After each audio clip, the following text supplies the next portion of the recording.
Oui, ce matin, à la barre du tribunal judiciaire de Vesoul se sont enchaînées plusieurs affaires concernant des faits de violences sexuelles sur mineurs, détention d'images et aussi transmission d'images pornographiques à des mineurs de moins de 15 ans. Alors à chaque fois, le profil des prévenus est assez similaire. Nous sommes face à des hommes d'une quarantaine d'années. Pour certains, ils sont pères de famille.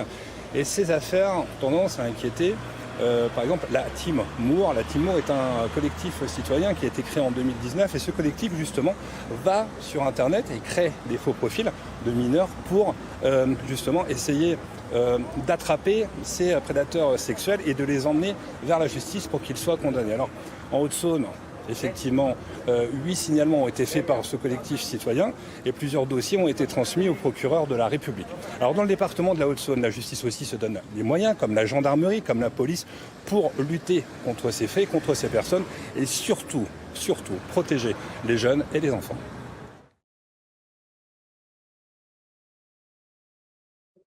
Salam alaikum, bonsoir tout le monde, j'espère que vous allez bien, content de vous retrouver pour cet entretien spécial ce soir avec notre ami Farid DMS de Bas et Morad El Bonsoir. Attab. Bonsoir, enchanté. Bonsoir tout le monde, j'espère que vous allez bien. Donc vous êtes diffusé ce soir, on est diffusé un peu partout sur Facebook, Twitter, des lives, Twitch, TikTok et bien sûr YouTube. Donc n'hésitez pas les amis, partagez un maximum. Et on va pouvoir échanger ce soir donc avec Farid et Morad El Attab. Alors, première chose, comme vous avez pu le voir sur ce clip d'entrée, là, générique d'entrée d'émission, là, on a affaire à de la pédocriminalité. Et aujourd'hui, vous êtes invité ce soir, en fait, effectivement, par rapport au fait que vous avez ce combat contre la pédocriminalité. Vous militez depuis plusieurs années sur cette cause. Et justement, on est là pour en parler. Donc, Farid, toi, tu as initié une marche, on le sait, depuis le 1er février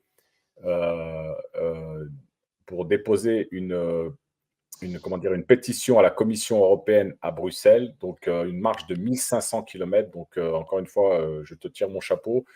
Et Morad El Attab, donc en quelques mots, vu qu'on te connaît peut-être un petit peu moins, même si, voilà, en tout cas, c'est la première fois que tu interviens sur ma chaîne.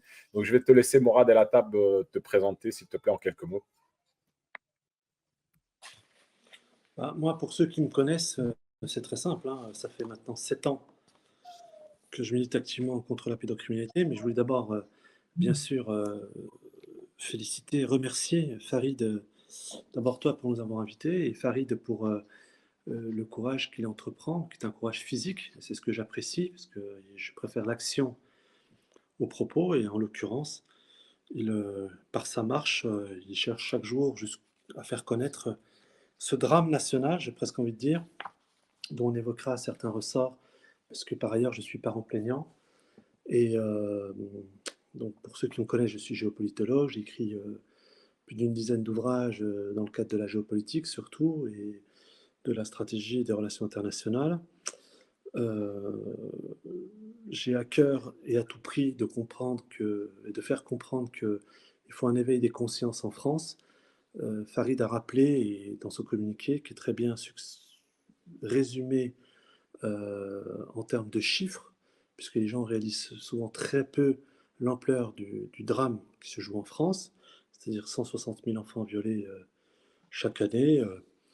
En termes de disparition, je retiendrai les disparitions qu'on ne retrouve absolument plus, c'est-à-dire 8 000 à 10 000 par an, parce que les autres, on les retrouve dans les 3 quarts dans les 72 heures.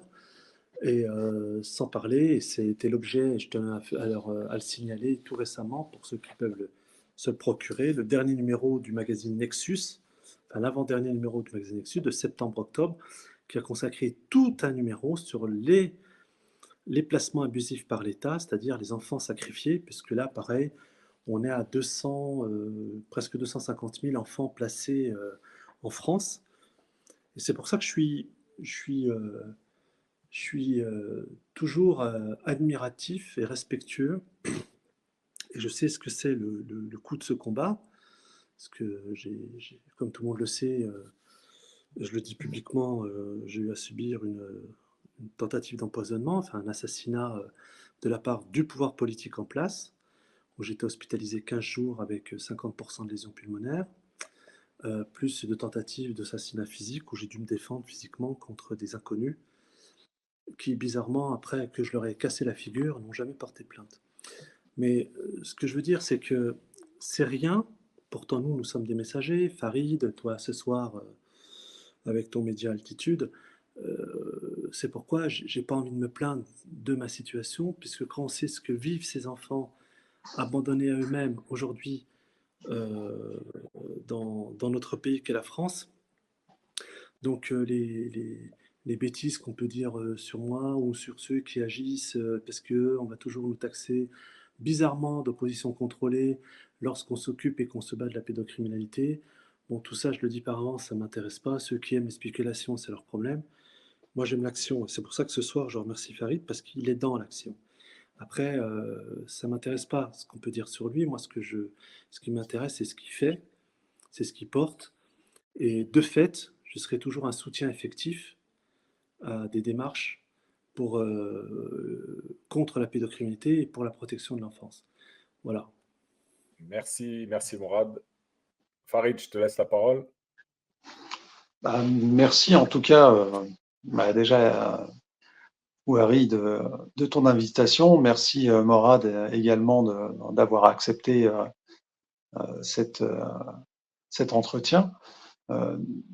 Merci aussi pour ces mots. Effectivement, c'est un combat difficile. Il faut savoir qu'on n'est pas nombreux, malheureusement. Et qu'effectivement, le fait qu'il y a très peu d'actions qui sont engagées dans la lutte, que le pays est gangréné, tu as rappelé des chiffres qui normalement devraient alerter tout à chacun. Quand tu parles de 160 000 enfants qui sont agressés sexuellement par an dans ce pays, c'est un enfant toutes les 3 minutes.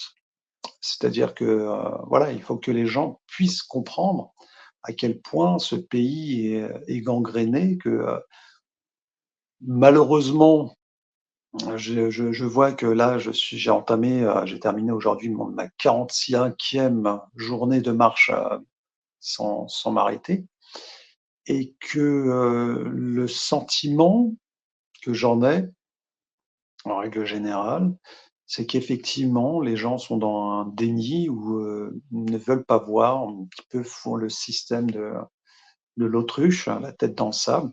Et ça, c'est effrayant parce que moi, je peux initier une marche, marcher 1500 km pour essayer de mettre en lumière la lutte, le combat, les causes, voilà. Interpeller des médias, faire des lives comme enfin voilà, des interviews, appeler les pouvoirs publics à se mobiliser, à se bouger. Mais les enfants derrière, eux, ne peuvent absolument rien faire. Et c'est ça le drame en fait, c'est que les adultes qui doivent être effectivement là pour protéger les enfants, pour demander des comptes à un gouvernement qui ne s'occupe pas du tout d'eux et qui, au contraire, les ont, pour moi, totalement abandonnés. Effectivement, Mourad, tu parlais de déplacement et de l'ASE qui, pour moi, est une administration complètement sclérosée qu'il faudrait refonder du grenier à la cave, ou à la cave jusqu'au grenier, comme tu veux. C'est dire à quel point tout a à refaire en matière de lutte contre la pédocriminalité et de protection des enfants. C'est pour ça que moi, dès le départ, quand j'ai commencé cette grande marche, c'était avec l'espoir un peu naïf, peut-être, d'avoir comme, on va dire, la lutte contre la pédocriminalité, que ce soit déclarée grande cause nationale. On en est loin. On en est loin. Demain, je termine enfin, c'est la dernière étape avant Paris. Paris, il y aura un grand rassemblement. J'espère te voir, Morad, à Paris le 23 mars, 14h à Place de la Bastille. J'espère qu'effectivement, ce grand rassemblement sera l'occasion, effectivement, pour montrer que voilà, les Français sont beaucoup plus au fait de cette gangrène.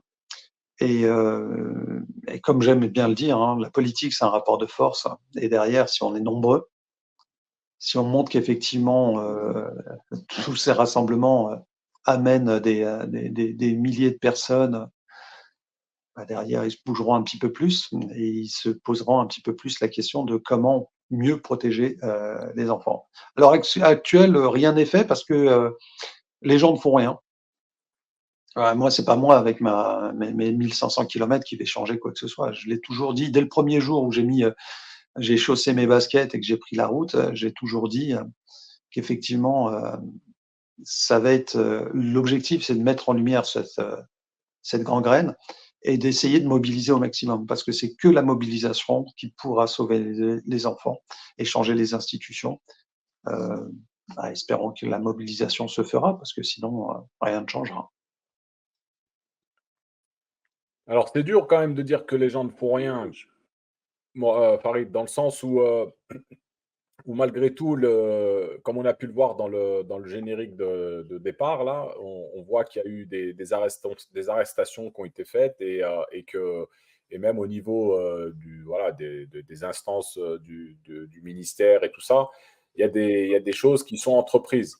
Mais, euh, mais malheureusement, c'est pas suffisant et c'est peut-être pas suffisamment mis sur les plateaux TV, c'est pas mis en avant. Toi, tu as pu faire quelques interviews avec, on a pu le voir avec Carl Zero, qui quand même a une certaine notoriété dans les médias. Mais malheureusement, on voit qu'il n'y a pas beaucoup de mobilisation. On a pu le voir avec ta marche et les villes-étapes où tu es passé, Montpellier, Marseille, Lyon. Là, tu arrives à Paris, donc c'est la semaine prochaine, c'est samedi prochain. Donc, il faut absolument qu'il y ait une mobilisation et qu'il y ait un maximum de monde et aussi que justement les médias mettent la lumière sur cette initiative que tu as prise parce que c'est pas, voilà, c'est pas pour récolter une médaille que de parcourir 1500 kilomètres, mais au contraire, c'est justement pour parler de ces risques qu'il y a, d'infiltration par des adultes sur des sites dédiés aux mineurs et le risque de justement derrière qu'il y ait de la pédocriminalité. Donc, on l'espère samedi prochain, voir beaucoup de monde. Donc, n'hésitez pas, les amis, à relayer l'information. Il y a une affiche qui circule. Hein. D'ailleurs, je ne sais pas si on pourra la partager après.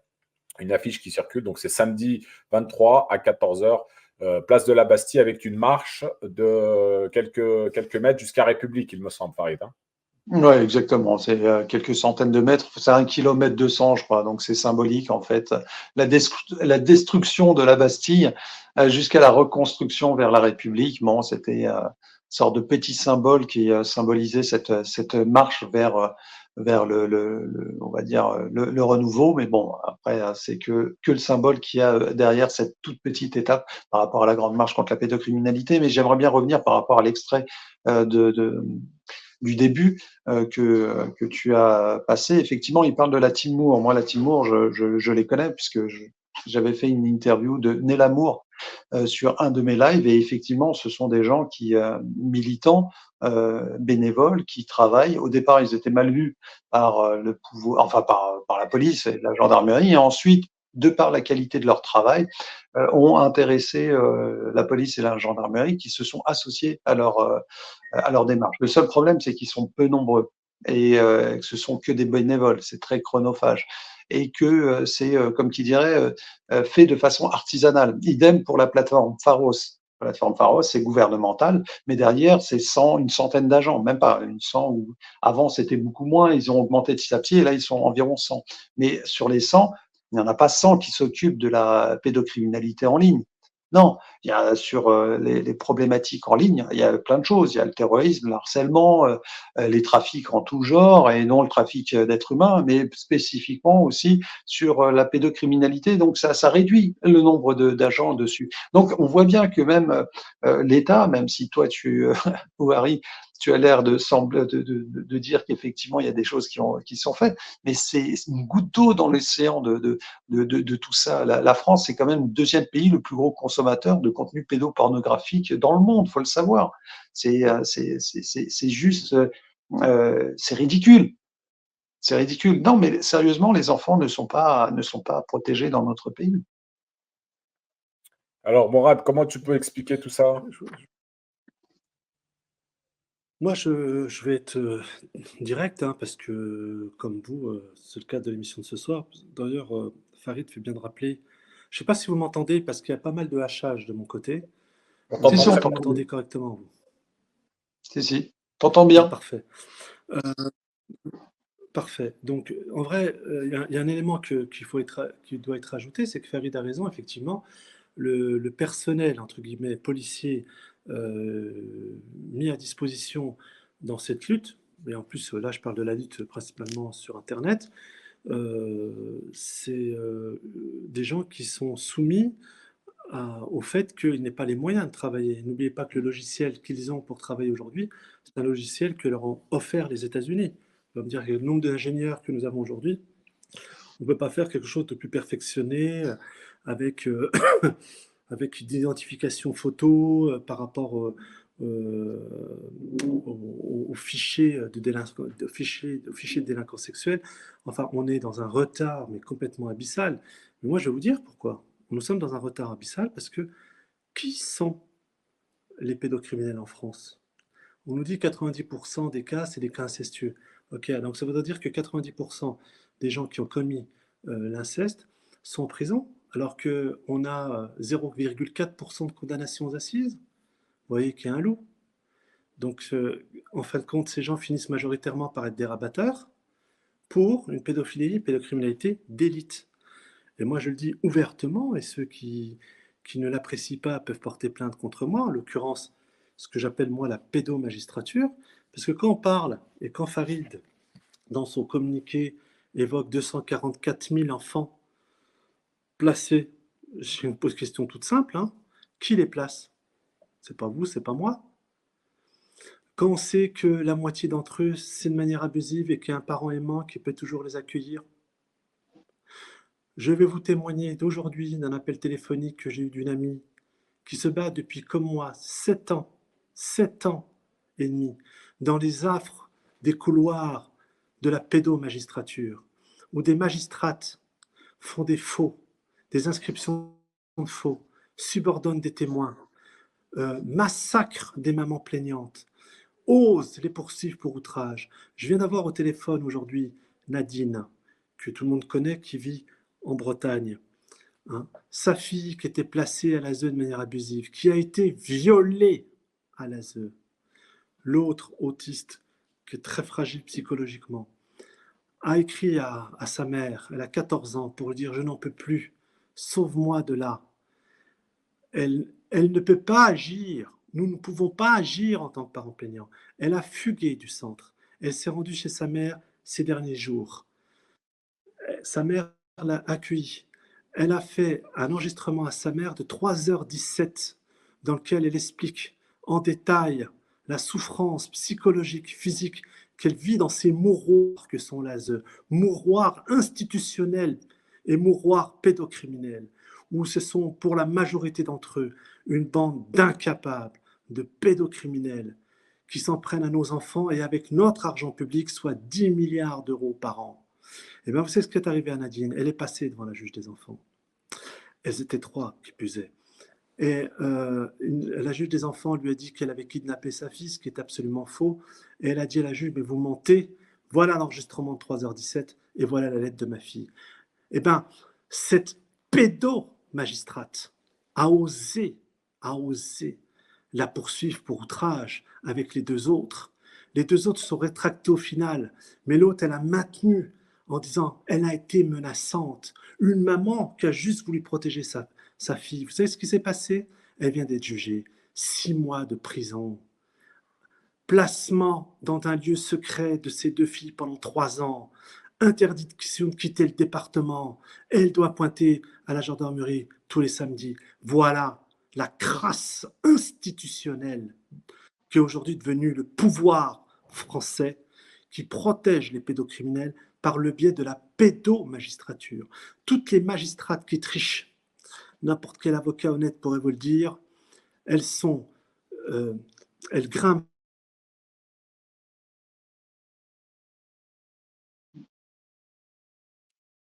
Morad, on t'entend plus. Morad, problème de connexion, ton micro, on t'entend plus. Ah, alors attends, il se reconnecte, il est là.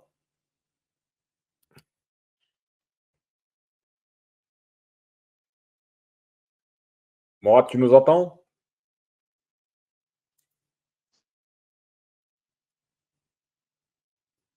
Non, malheureusement, Morad, on n'arrive pas à t'entendre. Je ne sais pas si tu passes par le téléphone ou l'ordi, mais là, on t'entend pas du tout. Essaye de voir, en attendant, je vais te descendre, voir si tu peux te reconnecter.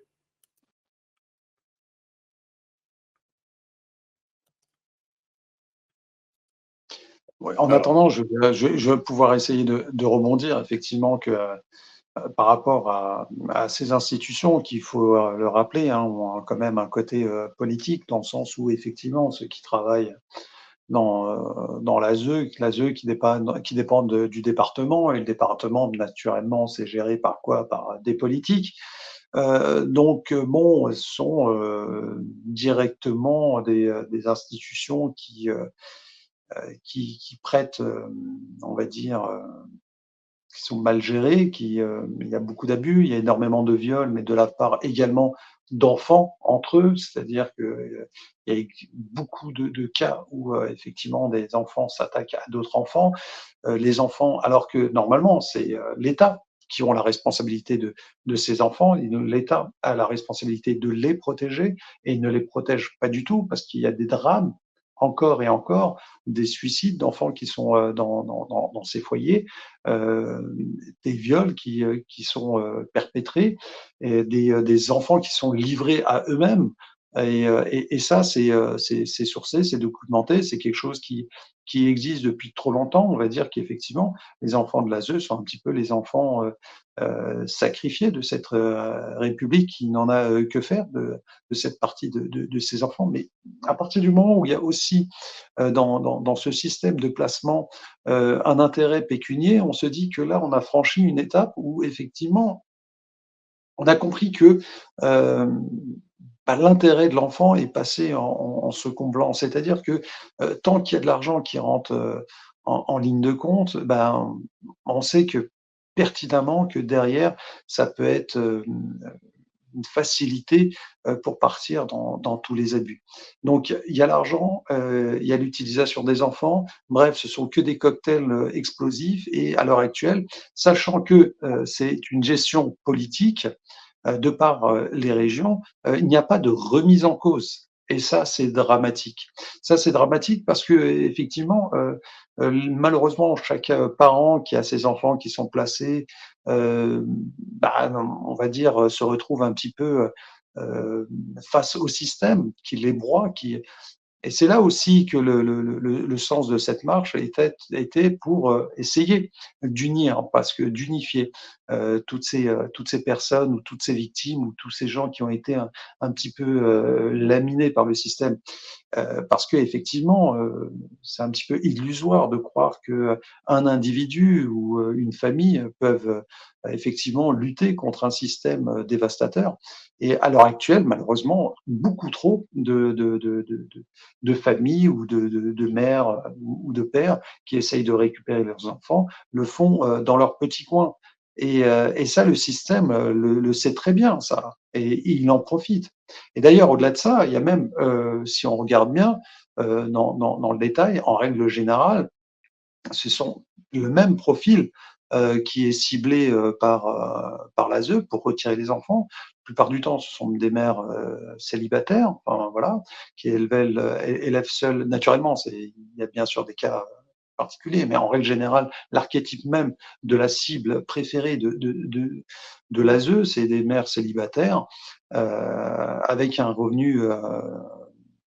faible revenu, et voilà, et on va se donner à cœur joie pour les récupérer. Rares sont les gens, les CSP++, à qui on retire les enfants, parce que derrière, croyez-moi, s'ils ont la possibilité d'allonger les billets pour que, effectivement, en termes d'avocats, ils peuvent mettre le paquet pour récupérer leur gosse. Et puis là, c'est pas du tout l'enjeu, puisque bon, il y a beaucoup trop de choses qui fait qu'effectivement, cette institution est malade et a juste besoin d'être totalement réformée. Donc, pour moi, à l'heure actuelle, c'est une urgence absolue. Mais c'est pour ça que la marche est là. C'était pas uniquement, comme tu as pu le présenter au départ au RI, l'histoire de cette pétition.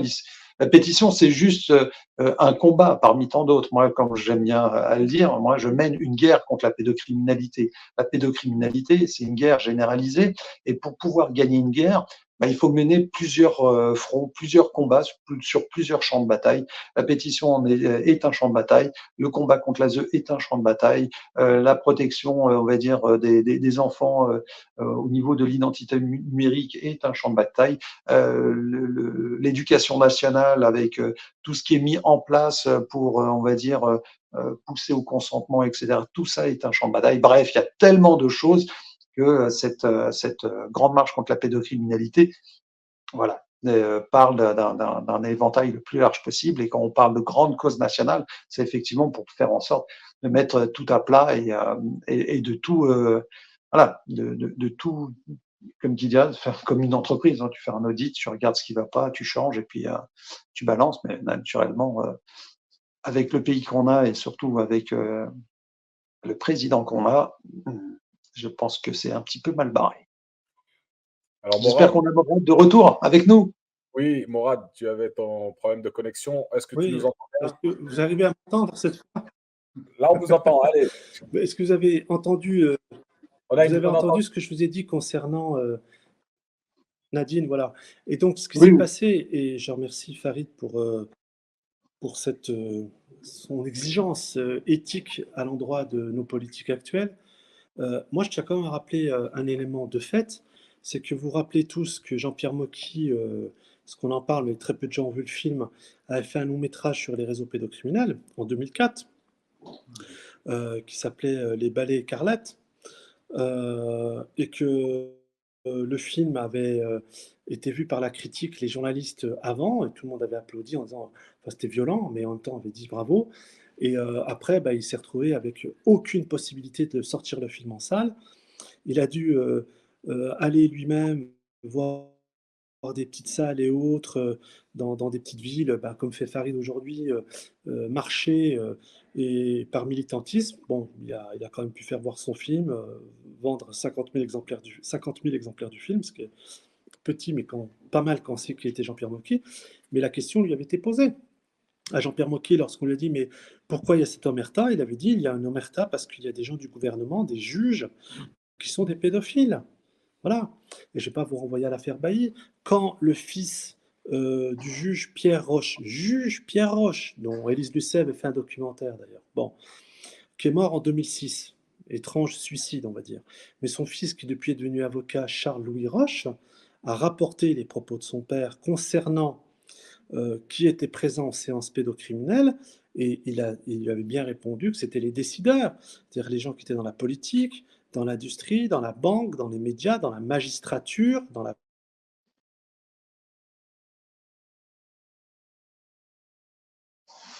Ah, on a reperdu Morad. Ouais, décidément, Morad, la connexion, elle n'est pas top. Je vais rebondir sur Moki et le fait qu'effectivement, il a été censuré, mais pas seulement. Je vais revenir un petit peu sur mon histoire, puisque effectivement, moi, je suis réalisateur. Et j'ai produit une série, en tout cas le pilote, une série documentaire qui s'appelle L'innocence sacrifiée. J'ai produit le premier épisode, donc Maroc, l'innocence sacrifiée, qui est disponible sur la plateforme de streaming de Car Zero.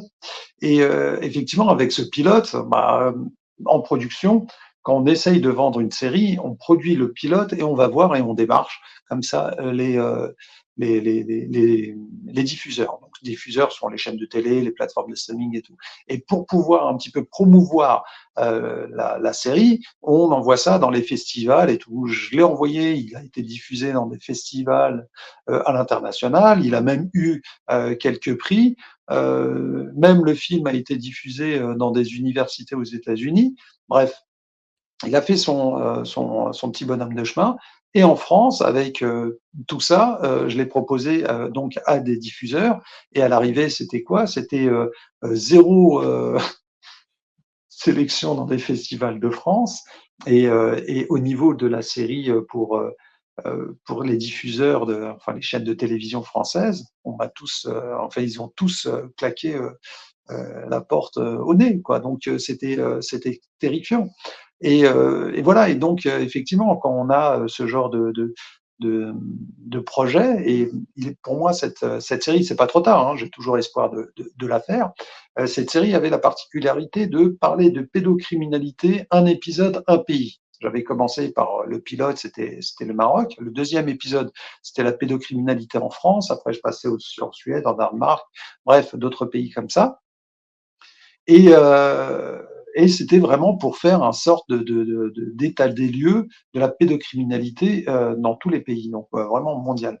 Mais en donnant exclusivement la parole aux victimes, parce que moi, j'estime qu'effectivement, les véritables héros de tout ça, ce sont les victimes qui, après avoir subi le pire des traumatismes, arrivent à se relever. Voilà, même si les cicatrices ne referment jamais, ce sont des véritables héros parce qu'ils arrivent à se relever. Et pour moi, je trouve absurde, je pense que le monde marche sur la tête. On se souvient du nom des bourreaux, des pédocriminels, des criminels. Par contre, on oublie totalement les victimes, alors que moi, dans mon travail, dans ce que je fais, dans tous les documentaires que j'ai pu produire et réaliser, j'ai toujours eu à cœur de totalement occulter le criminel. Hein. Le pédocriminel, pour moi, c'est dans les oubliettes. Tant qu'on oublie leur nom, moi, je me porterais mieux. Et au contraire, je préfère qu'on se souvienne du nom des victimes parce que ce sont eux qu'on doit honorer plutôt et se souvenir effectivement de leur identité. Parce que si on oublie leur histoire, pour moi, on les tue une deuxième fois. J'espère qu'on Morad est revenu. Alors, Morad, si tu m'entends pas, si tu nous entends, alors attends, parce que là, voilà, il y a deux comptes. Voilà, il est là. Alors, il faut qu'il connecte son micro. Morad, si on n'arrive pas, on peut passer par téléphone, hein. Je t'appelle et puis comme ça, au moins, on aura le son. Morad, est-ce que tu m'entends? Alors, visiblement, il y a un réel problème de connexion ce soir, malheureusement. Alors, est-ce que c'est dû à ta connexion qui est faible ou si tu passes par téléphone, souvent StreamYard est assez lourd, justement, sur téléphone. Ce que je peux te proposer, c'est que je t'appelle et on reprend la suite de l'entretien par téléphone. Ce sera peut-être meilleur, hein, en termes de son. Donc, je vais essayer de t'appeler tout de suite et on va faire comme ça, je pense. Farid, tu m'excuses une petite minute? Oui, il n'y a pas de souci. En attendant que tu l'appelles, je tiens juste à rappeler le samedi prochain, le rendez-vous, hein, donc le 23 mars 2024 à 14 heures, place de la Bastille, un grand rassemblement contre la pédocriminalité. Et, justement, j'espère que on sera nombreux, effectivement, pour dire non à la pédocriminalité qui gangrène malheureusement notre pays. Et ça sera effectivement l'occasion de pouvoir montrer un sorte de rapport de force avec les pouvoirs publics et un petit peu occulter ce côté, enfin voilà, ce vieux fantasme en disant oui, voilà, ils sont trop puissants, on ne peut rien faire. Enfin bon, toujours, j'aime bien dire que effectivement dans la vie, il y a ceux qui cherchent des excuses pour ne rien faire et ceux qui font. Soyons de ceux qui font au moins pour protéger nos enfants. C'est le minimum qu'on peut faire pour eux. En tout cas, je pense qu'un rassemblement comme celui-là est nécessaire. Très bien, donc je vais redonner la parole. On va reprendre le cours avec Morad par téléphone. Donc, il est avec nous par téléphone. Morad, c'est parti. Ouais, c'est très gentil parce que c'était insupportable de faire striker comme ça à chaque fois. Bon, donc j'étais en train de dire que, allô, vous m'entendez? On Donc t'entend très bien, tu peux y aller. parfait, parfait. Vous m'avez entendu lorsque j'ai parlé du juge Pierre Roche ou pas? Oui, Ok. Donc le juge Pierre Roche avait dit à son fils, qui est maintenant avocat, qui a été menacé après avoir fait une conférence pour parler de l'affaire de son père, qui a été suicidé en 2006, que dans les réseaux pédocriminels, il y avait majoritairement des décideurs. Et moi, ce que je tiens à dire et ce que je constate, c'est que Farid l'a dit, à moindre échelle, il s'est fait une toute petite chose qui s'était jamais faite avant, c'est-à-dire la civise, la création de cette commission qui partait à travers toute la France pour collecter les doléances des parents plaignants. Il y a eu quand même plus de 30 000 parents plaignants, majoritairement des mamans, qui se sont rendus sur place, bon, qui étaient face au juge Durand, somme toute sympathiques, mais en même temps qui leur faisait comprendre qu'ils ne pouvaient pas agir concrètement et juridiquement pour eux ou pour elles. Mais qu'est-ce qui s'est passé? Que même ça, c'était de trop pour ce gouvernement. Ce gouvernement, c'était de trop pour Charlotte Cobel. Donc, qu'est-ce qu'ils ont fait? Ils ont viré le juge Durand, ils ont nommé deux nouvelles têtes à la Civis et on s'est rendu compte au bout de 24 heures que celle qui était nommée à la place du juge Durand était poursuivie pour agression sexuelle sur des enfants mineurs. Donc, en fin de compte, il y a une forme de consanguinité pédocriminelle dans les institutions. Et moi, je pense qu'il y a un énorme travail qui a été fait, moi je le vois depuis ces 7 dernières années, sur les phénomènes psychologiques, psychomoteurs et sociaux concernant et les enfants victimes de ce crime et les mamans majoritairement victimes de leur volonté de défendre leurs enfants. En vrai, ce sur quoi il faut travailler aujourd'hui, et c'est pour ça que j'ai créé l'Alliance pour la France, c'est de dénoncer la pédomagistrature. Elles vont beaucoup trop loin. Elles vont beaucoup trop loin. Et moi, j'ai un souvenir amer, mais qui est arrivé à plusieurs parents plaignants. Vous m'entendez? Oui, oui, très bien. C'est une criminelle en robe noire, une pédomagistrate. Lorsque mon avocate lui a dit mais attendez, ce que vous êtes en train de faire est illégal et arbitraire, elle a répondu c'est mon pouvoir souverain. Qui en France peut dire c'est mon pouvoir souverain? C'est comme si un policier vous arrêtait, vous êtes passé au feu vert, il vous arrête, il dit non, non, vous êtes passé au rouge, mais c'est illégal, mais c'est mon pouvoir souverain. C'est impossible. C'est la seule structure institutionnelle en France où des dégénérés mentaux se pensent investis au-delà de leur code de déontologie. Pouvoir souverain. Le seul pouvoir souverain dans l'histoire de France, c'était effectivement les rois de France, dont le dernier Louis XVI, qui était le lieutenant du Christ, et qui effectivement avait aussi la fonction de la magistrature suprême. Mais c'est quoi ces écervelés qui font majoritairement... moi, je suis passé au JAF encore récemment. Toutes les mamans plaignantes pourraient vous le dire, c'est un quart d'heure pour les deux parties. Et après, on vous dit, ah, mais de toute façon, c'est une procédure écrite. Ben, vous laissez vos conclusions. Et puis après, elles vous disent, ah ben, en fin de compte, on n'a que 7 minutes pour travailler sur... Et vous voyez que c'est des papiers collés. C'est tout le temps les mêmes choses. Elles ne reviennent jamais sur les erreurs commises précédemment. Tout est fait pour épuiser. C'est la chantre de la déchetterie aujourd'hui. Et il nous faut une bonne fois pour toutes les montrer du doigt. Elles viennent de massacrer Nadine. Cet après-midi, en France, un parent et un couple de parents plaignants, parce que se sont un peu échauffés avec une magistrate.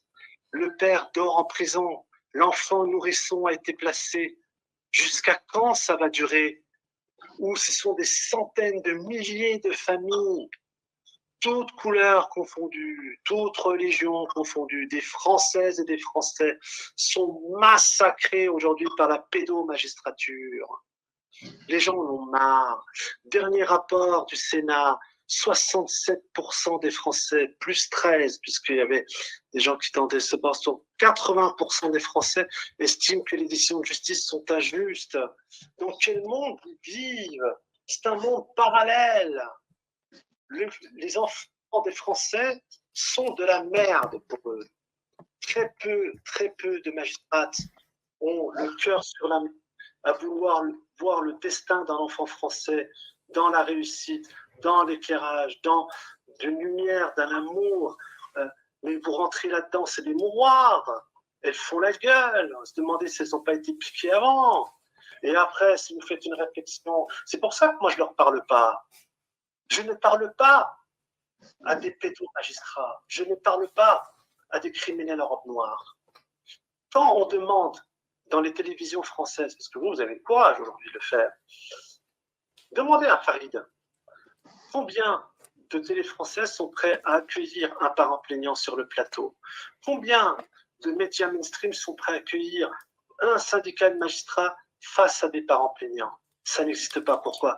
Parce qu'ils seraient confondus avec leurs crimes.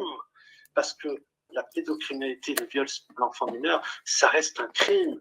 Même si ce pouvoir, Emmanuel Macron, essaie de légitimer la pédocriminalité, parce qu'il a parlé récemment que du consentement avec le viol, enfin, il commence à nous embrouiller, tout ça parce qu'il veut légaliser la pédo pour ses potes.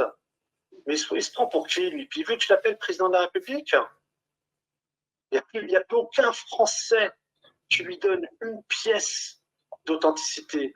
4% des Français ont une image très positive d'Emmanuel Macron. C'est-à-dire qu'on est 96% à avoir compris que c'était tout sauf quelqu'un qui représentait les intérêts de la France et des Français. Voilà. Donc, avec Schiappa, ils ont transformé le viol en agression sexuelle pour que les affaires soient correctionnalisées. Depuis, on n'a jamais vu autant de pédocriminels prendre des peines de prison avec sursis. Hein? Et puis aujourd'hui, on apprend que début janvier, un type s'est introduit dans une maison pour prendre des vêtements chauds après 6 mois ferme, alors on sait qu'il a perdu ses parents ados et qui depuis vit dans la rue. Ils sont où là les services sociaux là? Ils sont où là pour ceux, hein, les redresseurs de tort, hein? La gauche racialiste et pédocriminelle telle que celle que représentait M. Olivier Duhamel, hein, qui violait son beau-fils, le fils à Bernard Kouchner, et celui-là aujourd'hui qui appelle à vouloir tuer des enfants russes, en Russie et dans le Donbass, n'était même pas capable d'aller défendre son fils qui se faisait violer alors qu'il connaissait l'agresseur. C'est ça les donneurs de leçons? Mais on n'est pas ça, nous, la France. On leur doit rien, ces gens-là. Alors le problème aujourd'hui, je le dis, c'est au cœur de l'institution judiciaire. Il faut permettre tout de suite à ce qu'un pédomagistrat qui prenne une décision de justice contre un intérêt de l'enfant et à rendre des comptes professionnellement et pénalement. C'est le seul pays au monde où ça ne se fait pas. On est le seul pays au monde où ça ne se fait pas. Et on nous parle de pouvoir souverain. C'est qui ces gens? Pouvoir souverain. Vous avez leur gueule à ce pouvoir souverain? Ils passent leur temps à placer des enfants pour qu'ils soient violés. Plus personne ne les respecte. Plus personne. Voilà. Ils jouent de la terreur. Ils jouent de la terreur. Alors ça durera qu'un temps. Merci Morad, on va laisser la parole à Farid, peut-être tu veux réagir. Oui, justement, j'aurais peut-être une question ou peut-être un éclaircissement ou une suggestion, je ne sais pas. Effectivement, tu as soulevé un point qui est pour moi crucial, c'est qu'il y a énormément de victimes, de familles de victimes, mais aujourd'hui, on voit qu'il n'y a pas de mobilisation. Comme je l'ai dit tout à l'heure, la politique est un rapport de force. À partir du moment où, par exemple, si samedi prochain, on est des milliers à noircir la place de la Bastille, c'est sûr qu'on sera un petit peu plus entendu que si on est une centaine. Ils sont où tous ces parents de victimes ou ces victimes? Pourquoi ils sont on va dire, dans l'isolement où ils ne veulent pas, comme qui dirait, justement crier leur désapprobation de ce rouleau compresseur qui les ont laminés, comme une résignation? Je vais répondre à la question parce que je suis moi-même parent plaignant. Alors je me ferai, j'espère qu'ils m'en voudront pas, mais il y a un grand amour entre nous, je me ferai porte-parole des parents plaignants, par exemple ce soir. Alors, cher Farid, à chaque fois qu'un parent plaignant, déjà dans les tribunaux, fait état et œuvre de vouloir sauver ses enfants, il est massacré. C'est-à-dire massacré par l'institution judiciaire, par la police, qui font des enquêtes bidons. On se retrouve avec des redressements fiscaux, on se retrouve avec des enquêtes papier, on se retrouve en garde à vue, on se retrouve accusé d'outrage, on se retrouve... c'est l'État, les moyens d'État sont détournés par ces criminels pour massacrer. Parce que si demain, et c'est pour ça que vous avez la majorité des mamans plaignantes, elles sont usées, elles sont fracassées. Moi, ça fait 7 ans de procédure face à ces criminels en robe noire. Ils connaissent la vérité. On a même démontré que la juge, dans mon affaire, faisait 4 jours plus tôt une conférence avec l'avocate de la partie adverse. Selon son code de déontologie, elle aurait dû se déporter. Quand vous voyez, mon cher Farid, qu'à Dijon, le juge Bailly à Dijon, qui mettait sa fille sur des sites pédopornographiques pour que la gosse de 12 ans se fasse violer, on oublie juste de dire que ce gars-là, il était magistrat aux affaires familiales, il juge des enfants, il a massacré des centaines de milliers de familles. Quand les familles ont écrit au Conseil supérieur de la magistrature pour dire « Regardez, on a la preuve que cet homme-là, il prenait tout le temps parti pour les pédos. » Vous savez ce qu'a fait le Conseil supérieur de la magistrature? Il a fait un communiqué en disant « Allez vous faire boire, tout ce qu'il a jugé avant, on ne reviendra pas dessus. » Vous faites quoi dans ces moments-là? Quand c'est la justice qui triche, quand ce sont les pédos-magistrats qui sont en faveur de la pédocriminalité, comment ça se fait que l'enquête a été bâclée? Juge Bailly, sa femme était mouillée avec lui, elle est toujours juge à Dijon, sa femme. Comment ça se fait que lui, ça a été révélé dans l'enquête, il y avait des proches et des pédophiles anonymes. C'est qui les proches? Pourquoi on ne les a pas arrêtés? Parce qu'il y avait des magistrats. Et ben voilà. Et c'est pour ça qu'on le surnommait le libertin. Tout le monde s'est tapé sa gosse. Oui, mais Morad, ça n'arrive pas. C'est pas ça l'appel. La peine qu'il a pris la première fois, 1 an de prison ferme, donc bracelet, il est en présence de sa fille tous les jours chez lui, alors que des mamans plaignantes, on leur enlève leurs enfants parce qu'elles sont trop fusionnelles. Et puis en appel, hein, ça s'est transformé en 2 ans avec sursis. Voilà. La pédocriminalité est dans la pédomagistrature. Nous en avons la preuve concrète. Et ils s'autoprotègent entre eux. Parce que c'est pas pour savoir ce que c'est le parcours d'un parent plaignant. Et moi, je refuse, et là, vous l'avez fait de bonne âme, mais je refuse à ce qu'on puisse montrer du doigt. Je vous raconte l'affaire de Dalila Sadok, parce que récemment, elle a accepté un entretien dans Arte, où elle apparaît dans un filet d'entretien.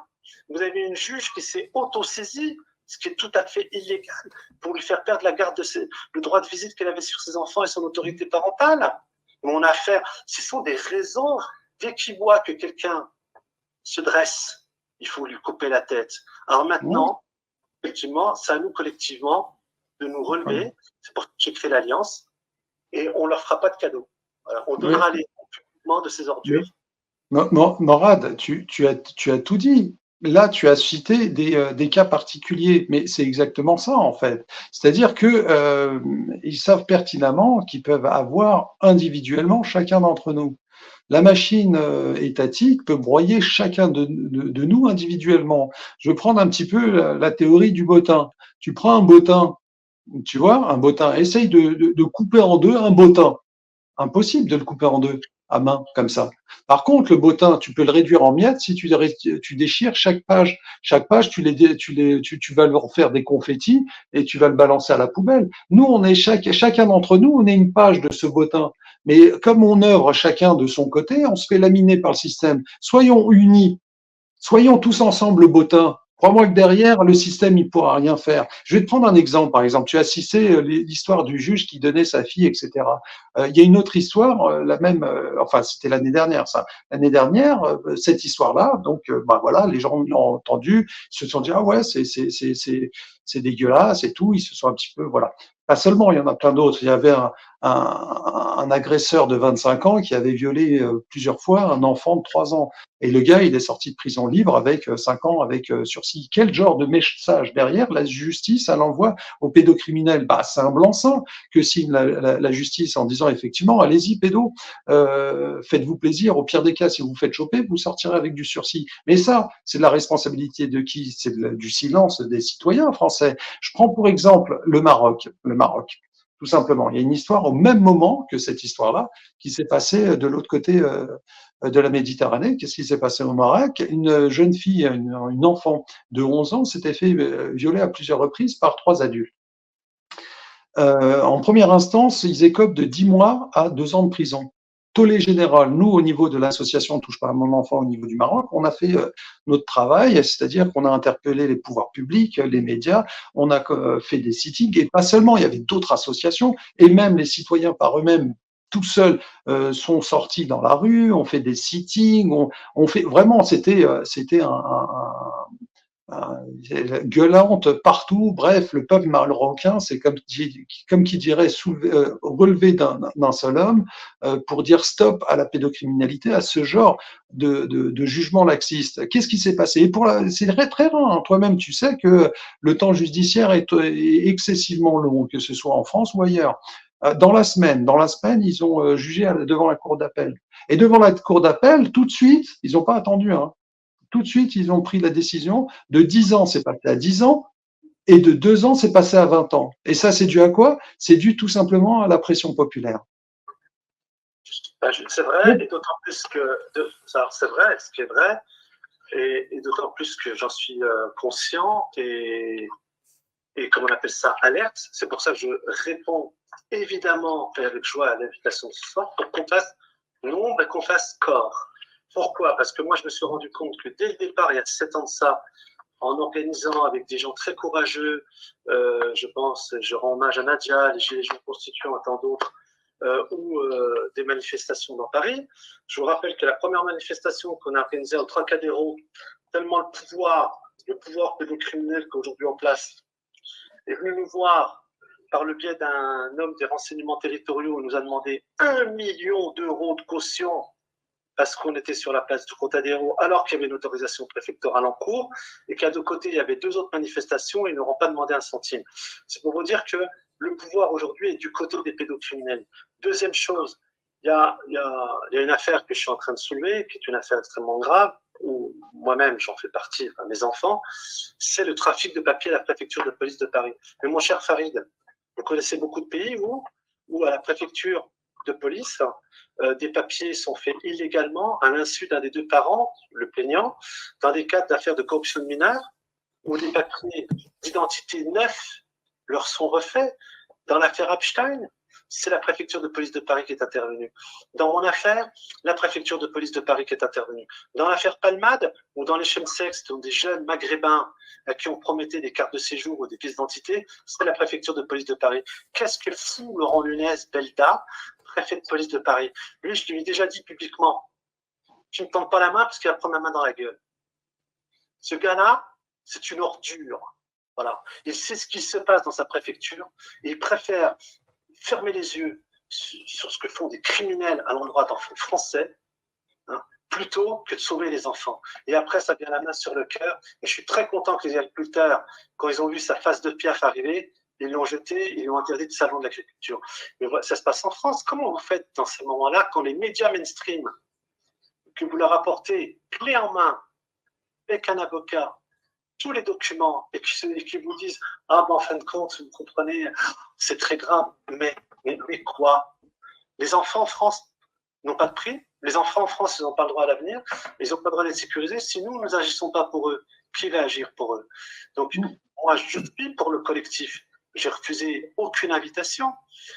Et ce qui me fatigue un peu aujourd'hui, pas vous, pas notre amie Altitude, au contraire, on ne serait pas en train d'échanger, mais certains ont pris à bras-le-corps le combat de la pédocriminalité et ils en ont exclu les gens qui le vivent, les parents plaignants, les enfants témoins.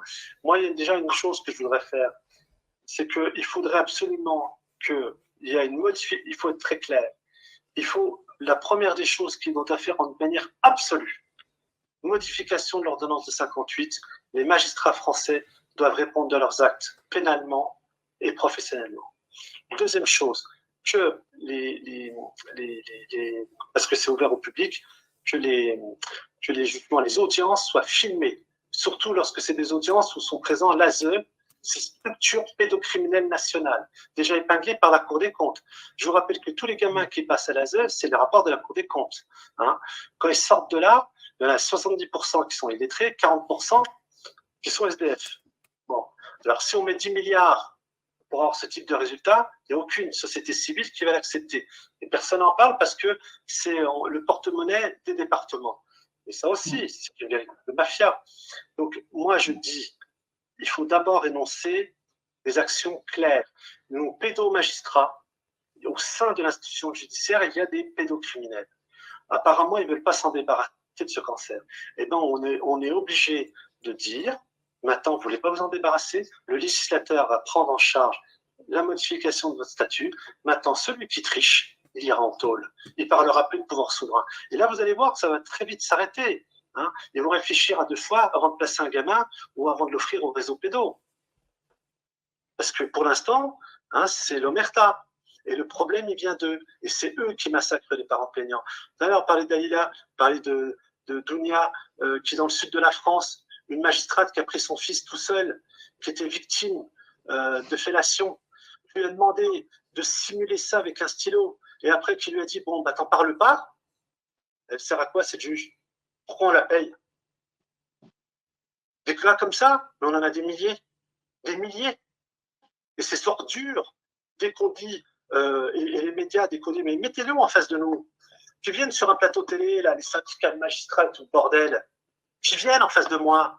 Je vais leur dire ce qu'ils font dans les tribunaux. Je vais dire ce qu'ils font à nos enfants. C'est pédocriminel, c'est criminel en robe noire. Hein, pouvoir souverain, vous vous rendez compte? Il y a quelqu'un dans la rue qui vous fait un croche-pied, qui vous parle de pouvoir souverain. La première réflexion que vous avez, c'est peut-être de lui rendre un pouvoir souverain. Là, on ne peut pas le faire. Et je tiens à vous rappeler quand même que c'est ces gens-là qui ont élu Emmanuel Macron. Voilà. Et c'est peut-être pour ça qu'il n'est pas très virulent à leur endroit. Alors Emmanuel Macron, s'il fait le pari de légaliser la pédocriminalité comme il est en train de le faire avec ses cours d'éducation sexuelle complètement dégueulasses, où vous avez des gamins de 4 ans, des filles, des enfants de 4 à 6 ans qui rentrent chez leurs parents, elles ont 6 ans, elles disent, mais maman, est-ce que si je fais ça, tout en simulant l'acte, je vais tomber enceinte? 6 ans! Bande d'ordures, pourriture. J'ai aucun état d'âme vis-à-vis de ces moins que rien, ces parasites, ces déchets organiques. Moi, je suis parent plaignant. J'étais en face d'eux. J'ai vu le regard de la tricherie et du mensonge, de la crasse immonde. Tout ça pour protéger un réseau pédo où sont mêlés des agents de la DGSI. Je ne dis pas tous, mais comme le père Olivier Combe, qui était agent de la DGSI, qui est tombé pour détention d'images pédopornographiques, hein, et on nous a fait croire que sa hiérarchie n'était pas au courant et que la justice a donné un blanc-seing, et tout ça parce qu'il fallait qu'ils les mettent dans une place réservée secret défense au prétexte qu'elles étaient de jeunes filles musulmanes. Ils les sodomisaient, ils les torturaient. On monte à la déradicalisation. Mais dans quel pays je vis là? Alors, Morad, merci. Farid, avant de te redonner la parole, je vais faire une petite incise juste par rapport à la médiatisation de tout ça. Avec Farid, depuis le 1er février, depuis qu'il marche, on a tenté de contacter des médias. Bon, il a fait quelques articles dans certains journaux. Il a ce contact avec Carl Zero qui lui a permis de faire cette interview avant l'arrivée à Lyon. Et on a pas mal tenté de contacter des médias connus, mainstream un peu, et sans retour et sans réponse positive. Pour ma part, j'en ai contacté quelques-uns, même des médias qui sont en train de se développer, mais je vais même le citer, c'est un média sur YouTube et sur Twitter, Toxin TV, qui a une certaine visibilité quand même. Et malheureusement, on n'a même pas de réponse. Alors, j'ai envie de te dire, toi, Morad, étant donné que tu es quand même une personnalité publique et que tu as l'habitude, tu as fait quelques plateaux, tout récemment encore avec la promotion de ton dernier livre, comment expliques-tu le fait que justement, on peut pas médiatiser ça et par la même occasion, je te pose la question. Tu as fait Sud Radio récemment. Est-ce que tu crois que Berkoff pourrait recevoir notre ami Farid sur son plateau pour parler de ça? Voilà. En tout cas, je peux me porter garant que je lui soumettrai l'idée. Je tiens pas son agenda. Il a eu déjà l'immense délicatesse de m'inviter, ce qui n'était pas évident parce que la plupart me boycottaient en raison de ce livre. Et puis par ailleurs, et c'est là où je suis très très fier des Français. Donc, c'est pour ça, moi, je fais toujours le pari du peuple. En 3-4 jours, là, il y a eu 203 000 vues rien que sur YouTube. Bon. Si on fait l'addition de Facebook, enfin tous les réseaux sociaux, TikTok et tout, on n'est pas loin d'1 million de vues. Mais cela étant, c'est le plafond de verre. Farid l'a dit tout au début de notre échange. C'est en France, on a du mal. Pourquoi? Parce que, comme l'avait rappelé Feu, le juge Roche, ça concerne. Et c'est là-dessus où, au moins, Rudy Reichstag, même lorsqu'il avait voulu me taxer de complotiste, il s'est très vite calmé. Il a reconnu que je me battais contre la pédocriminalité d'élite. Et c'est vrai que c'est compliqué parce que si le sujet devient...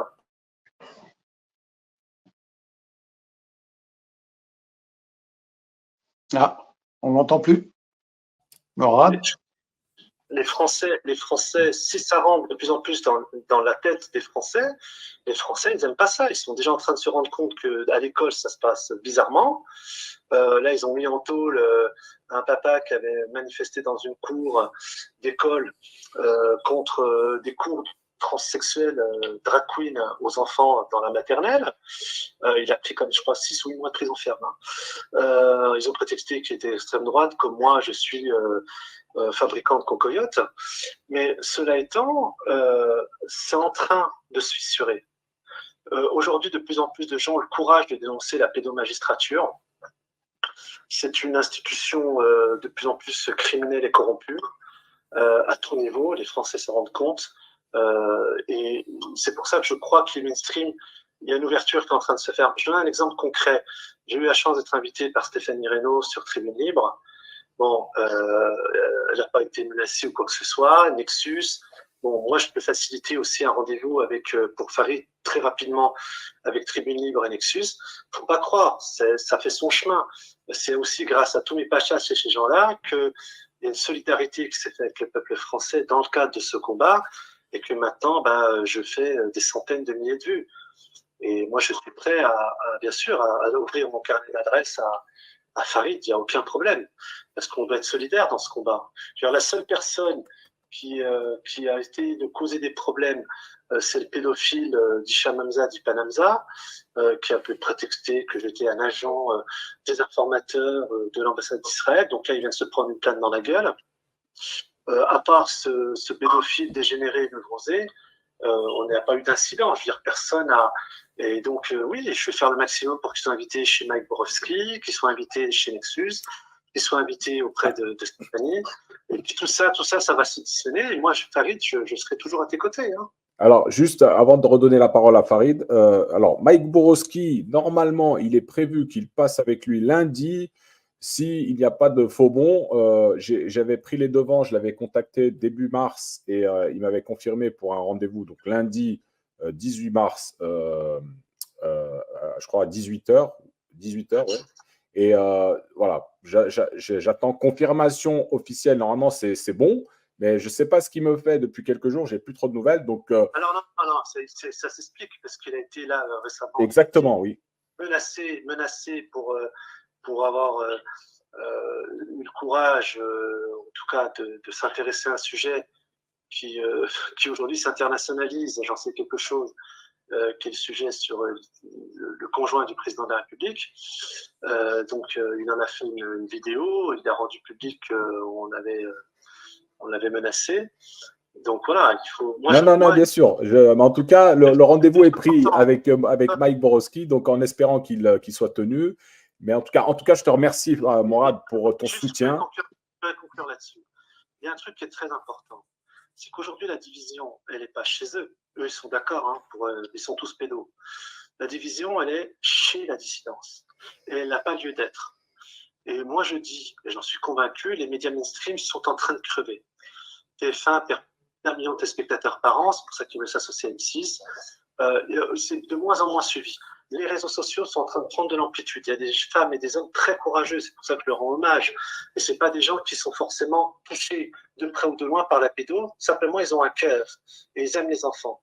Et c'est pour ça que je leur rends hommage. Je rends hommage à Marc Daoud, il n'est pas obligé de faire un numéro sur les enfants sacrifiés, il le fait. Je rends hommage à Stéphanie Reynaud, qui n'est pas obligée de m'inviter, elle le fait. Elle invitera, j'en suis persuadé prochainement, notre ami Farid.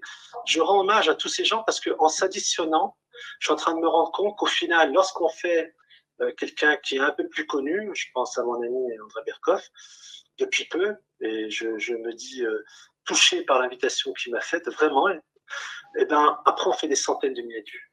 Et moi, je suis convaincu que la marche de Farid, de toute façon, elle n'est pas feinte parce que tout le monde en parle. Voilà. Là, on a fait cet échange aujourd'hui. Moi, je suis ravi et même honoré de l'action qu'il mène. Voilà, c'est lui qui fait les 1500 km, hein, c'est pas moi, c'est pas les autres, mais il le fait pour nous. Et donc, moi, je serai toujours solidaire des gens dans l'action. Donc voilà, je tenais à te remercier pour ton invitation. Je tenais à remercier notre ami Farid. Je dis qu'il nous faut nous additionner, rester solidaires.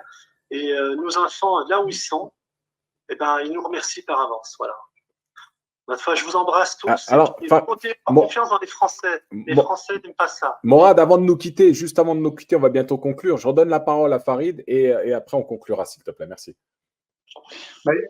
Écoute, juste à remercier Morad, effectivement, il a tout dit et j'ai envie de dire, il a compris que ça rejoint exactement le pourquoi de la Grande Marche contre la pédocriminalité. C'est dans l'union qu'on va pouvoir amener le changement. C'est véritablement dans l'union et dans la multiplication des actions, parce que chaque action s'additionne. Les actions ne s'annulent pas entre elles. Malheureusement, comme tu l'as dit, la division fait que ça joue le jeu. J'ai l'impression que ce sont des idiots utiles qui luttent contre la pédocriminalité, qui tirent des buts contre leur camp et qui font un petit peu ricaner ceux qui sont naturellement, comme tu le dis si bien, pro-pédocriminels. Donc, je ne sais même pas à quel jeu ils jouent, mais effectivement, la division nous affaiblit et on va dire, les réconforte là où ils sont. Donc, merci pour tous ces mots d'encouragement et de soutien. Et j'espère te voir à Paris le 23 mars, à 14h, place de la République. Au moins que je pourrais avoir le plaisir de te rencontrer en vrai.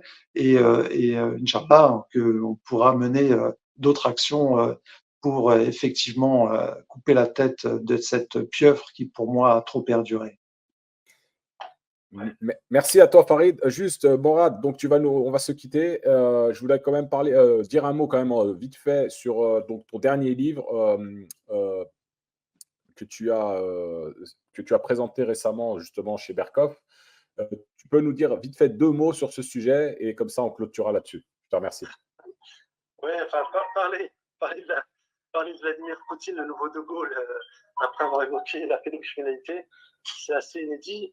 En vrai, tout simplement pour dire une chose, l'actualité nous appelle à de la sagesse et surtout nous appelle à comprendre ce qu'il se passe, parce qu'effectivement, il y a un discours de la doxa.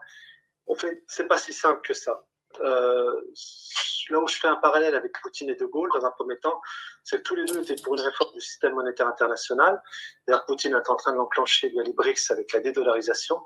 Et puis la deuxième chose, c'est qu'effectivement, tous les deux étaient pour la concorde des nations. Ce qui se passe aujourd'hui, c'est qu'on vit un moment grave, lourd, où nous avons un jeune chef d'État immature, très irresponsable, qui pense qu'il va pouvoir, comme ça, de fait, engager militairement, donc nos enfants, encore une fois, sacrifier le sang des enfants français pour une cause qui est l'Ukraine, où à la tête de ce pays, il y a un cocaïnomane qui a détourné plus de $1 milliard dans des paradis fiscaux. Il y a une enquête au Parlement néerlandais pour ce faire, contrairement aux députés français qui lui font la claque. Ça a des incidences très lourdes pour les Français, puisque nous sommes déjà en déclassement alimentaire en France et en déclassement énergétique. Et là, on est en train de s'en prendre à la propriété des Français, et on vient de leur annoncer qu'on va s'en prendre à leur épargne pour financer, encore une fois, l'Ukraine. Donc, moi, je pense que Emmanuel Macron ne finira pas son mandat pour tous ces motifs. Et puis, je vous fais savoir que je me rendrai en Russie mi-avril. Je serai interviewé par des grands médias russes et j'aurai la chance de rencontrer les plus responsables au ministère des Affaires étrangères pour dire, de là où je suis en tant que Français, moi, mes grands-oncles sont morts en 39-45 avec les forts français, donc je sais ce que c'est le prix du sang. Macron, je ne peux pas en dire pareil parce qu'on n'a pas cette généalogie familiale. On ne sait pas d'où il sort. Bon, voilà. Donc le truc, c'est que je le dis, restons sereins, restons forts dans toutes les épreuves que nous sommes amenés à vivre. La France, elle a survécu à beaucoup de choses. Elle survivra à ses faiseurs, à ses traîtres et à ses lâches. Et pour ça, on ne lâchera rien. Donc voilà, vive la France et puis merci de m'avoir invité aujourd'hui. Et encore bravo à Farid. Merci à toi, Mourad, d'avoir accepté l'invitation et bon courage pour la suite. Et on se dit à très bientôt. Et en espérant te voir, comme l'a dit Farid, samedi prochain. Voilà. C'est ça, je vous embrasse. Bye. Bonne Merci soirée. Mourad. À bientôt. À bientôt. Voilà, Farid, donc on arrive au terme de l'émission. Donc, merci encore à toi d'avoir accepté cet entretien. Et, Avec grand plaisir. et tu arrives à Pithiviers, il me semble, à Étampes, pardon, demain, donc pour la dernière étape avant que cette longue pause cette pause après avoir marché. Ouais, cette courte pause de quelques jours qui va te permettre de te reposer un petit peu pour pouvoir terminer cette marche pour arriver à Bruxelles le 3 avril et donc déposer cette pétition à la Commission européenne. Donc, alors, en fait, l'idée de la pause, c'est pas vraiment une pause, puisque effectivement, là, j'arrive à Paris demain, au bout de la 46e journée de marche, sans aucune journée de pause. Donc, j'ai plus presque 1200 kilomètres dans les jambes, 46 jours d'affilée. C'est pas rien pour quelqu'un comme moi qui n'est pas un grand sportif, voilà, qui surtout pas un grand marcheur, voilà. Et en plus de ça, un homme très frileux et qui a décidé de marcher en hiver. Et donc, bon, c'est que anecdotique par rapport à effectivement la cause qui est bien sûr bien plus grande que nous tous réunis. Et cette petite pause sera effectivement l'occasion pour moi pour essayer de sensibiliser au maximum, notamment dans les médias. Tu l'as rappelé tout à l'heure, effectivement, le lundi prochain, ma participation à cette émission et pas que. J'espère qu'il y en aura d'autres que je ferai avant le 23 mars pour justement promouvoir ce grand rassemblement, place de la Bastille à 14 heures. Donc c'est pour ça que je me suis donné ces quelques jours sur Paris pour essayer au maximum comme qui dirait, secouer le cocotier médiatique pour mettre en lumière la cause des enfants. En tout cas, merci Ouari pour tout le relais.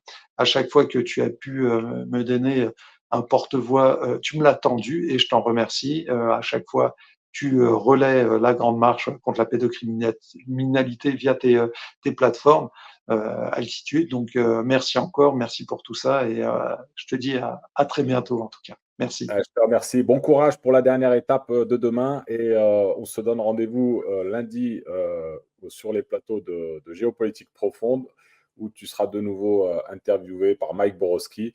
Et samedi prochain, n'hésitez pas tous à relayer l'information. Je le répète, 23 mars à 14 h, Paris-Bastille.